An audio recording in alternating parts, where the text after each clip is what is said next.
11월 19일 아침 묵상 시간입니다. 오늘도 말씀을 읽으면서 주님과 동행하시는 하루가 되기를 축복합니다. 오늘 통독 범위는 사도행전 3장에서 4장 말씀입니다. 오늘 본 영상에서는 3장 1절부터 10절까지 말씀을 살펴보고 3장 전체의 내용들을 간략하게 살펴보도록 하겠습니다. 가능하신 분들은 말씀을 함께 읽어보도록 하겠습니다.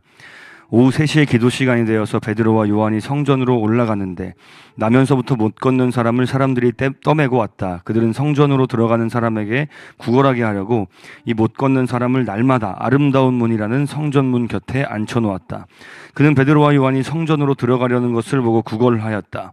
베드로가 요한과 더불어 그를 눈여겨보고 그에게 말하였다. 우리를 보시오. 그 못 걷는 사람은 무엇을 얻으려니 하고 두 사람을 빤히 쳐다보았다. 베드로가 말하기를 은과 금은 내게 없으나 내게 있는 것을 그대에게 주니 나사렛 예수 그리스도의 이름으로 일어나 걸으시오 하고 그의 오른손을 잡아 일으켰다. 그는 즉시 다리와 발목에 힘을 얻어서 벌떡 일어나서 걸었다. 그는 걷기도 하고 뛰기도 하며 하나님을 찬양하면서 그들과 함께 성전으로 들어갔다. 사람들은 모두 그가 걸어다니는 것과 하나님을 찬양하는 것을 보고 또 그가 아름다운 문 곁에 앉아 구걸하던 바로 그 사람임을 알고서 그에게 일어난 일로 몹시 놀랐으며 이상하게 여겼다. 아멘. 자, 오늘 본문 사도행전 이 3장은 성전 미문 앞에 앉아있던 한 사람으로부터 시작됩니다. 이 사람은 나면서부터 걷지 못한 자, 그러니까 평생을 늘 구걸하며 성전 문 앞에 있었던 그런 사람이었습니다. 근데 우리는 이 사람의 위치가 어딘가를 한번 주목해서 살펴보아야 합니다.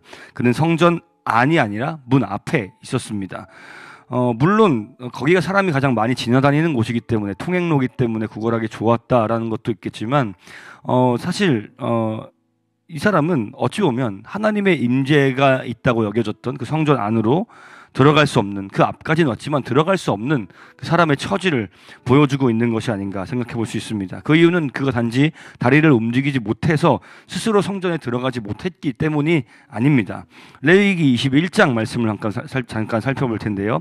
17절부터 19절입니다. 너는 아론에게 이렇게 말하여라. 대대로 너의 자손 가운데서 몸에 흠이 있는 사람은 하나님께 음식 제물을 바치러 나올 수 없다. 몸에 흠이 있어서 하나님께 가까이 나아갈 수 없는 사람은 눈이 먼 사람이나 다리를 저는 사람이나 얼굴이 일그러진 사람이나 몸의 어느 부위가 제대로 생기지 않은 사람이나 팔다리가 상하였거나 손발을 다쳐 장애인이 된 사람이나. 자, 이 장애인 남성이라고 칭하겠습니다. 이 남성은 이 개인을 넘어서 이 죄로 인해 하나님과의 관계를 할 수 없는, 그러니까 죄의 문제가 해결되지 않아서 주님이 주시는 자유를 맛보지 못해 성전 안으로 들어가지 못하는 처지에 놓인 그 인류의 보편적인 상태를 보여주고 있다고 볼 수 있는 것이죠. 그러니까 장애가 죄다 잘못했다 이런 측면보다도 이제 그 성전에 들어가는 것을 금했던 것은 그때 당시 문화상 이 장애라는 것이 하나님께 저주를 받아 생긴 것이다 라는 어떤 그러니까 하나님께 죄를 지어서 생긴 것이다, 이것은 저주이다 라는 그런 인식이 있었기 때문에 그것이 해결되지 않고서는 하나님께 들어갈 수 없었으므로 지금 이 남성 같은 경우에도 그런 사회적 인식 속에서 그 자유함을 얻지 못해서 그 죄라는 어떤 그 명확한 그 딱지를 떼어놓지 못하고 성전으로 들어갈 수 없었던 그런 상태라는 것을 보여주는 그런 일종의 상징적인 어떤 그런 모습이라는 것이죠. 그런데 베드로와 요한이 그 앞을 이제 지나가게 됩니다. 그가 평소처럼 손을 내밀었을 때 베드로가 이렇게 이야기를 합니다. 은과 금은 내게 없다. 내게 있는 것을 너에게 준다. 나사렛 예수 그리스도의 이름으로 일어나 걸어라 라고 이야기하는 것이죠. 예수 그리스도의 이름, 이것이 어떤 단순한 주문이 아닙니다. 그러니까 아플 때 예수 그리스도의 이름으로 기도합니다. 예수 그리스도 이렇게 주문을 외운다고 해서 그 아픔과 질병이 낫는다, 그런 주문을 가르쳐 준 것이 아니죠. 그것은 예수님의 왕적인 권세, 즉 하나님 나라의 통치, 모든 죄를 해결하시고 모든 아픔을 치료하시는 모든 것의 통치자 되시는 분이 바로 예수 그리스도이시라는 그 사실을 선언하는 것입니다.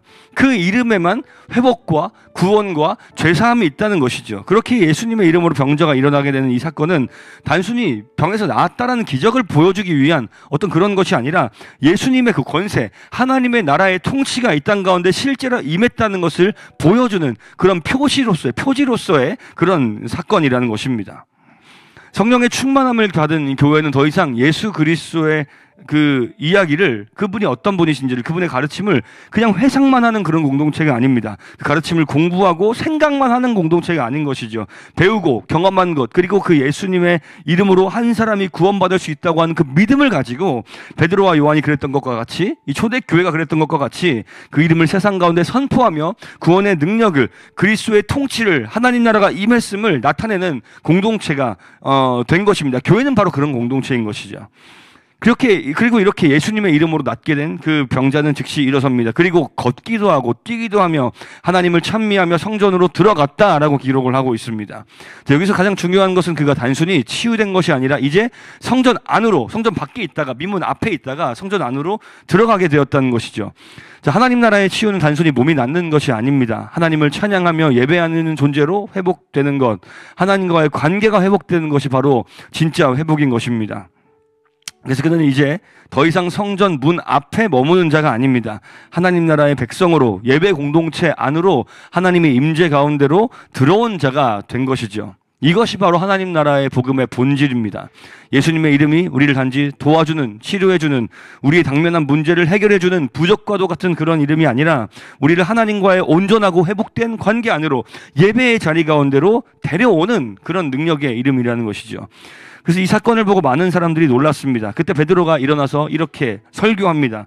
이 일을 한 것이 우리가 아닙니다. 하나님이 살리신 예수 그리스도의 이름으로 된 것입니다 라고 선포합니다.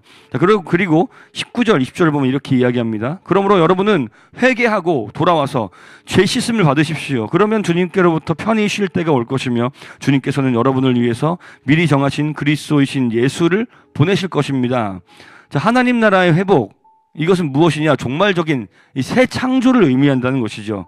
즉 베드로는 단순히 예수님의 이름으로 현생에서 기적을 경험해라 라고 말한 것이 아니라 회개하여서 영원한 하나님 나라의 그 새 창조, 그 회복 가운데로 참여하라고 초대한 것입니다. 오늘 교회는 바로 그 하나님 나라의 표지, 사인입니다. 그래서 우리의 사명은 세상을 향해 이 사실을 말하는 것이죠. 증언하는 것입니다. 은과 금은 내게 없다. 예수 그리스도의 이름으로 일어나 걸어라. 구원받으라. 죄사함을 받으라. 라는 사실을 선포하는 것입니다.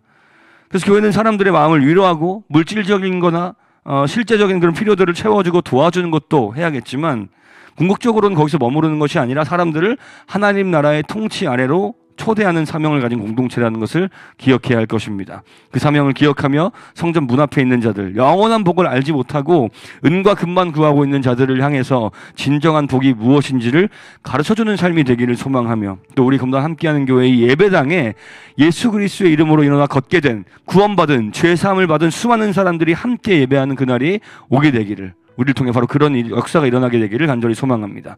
함께 기도하겠습니다.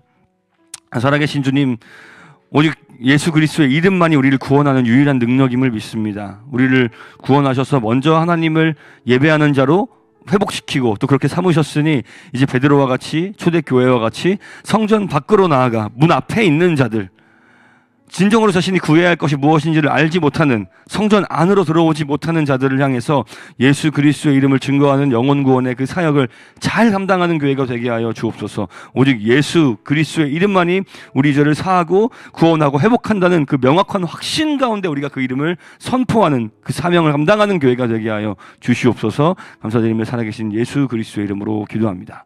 아멘.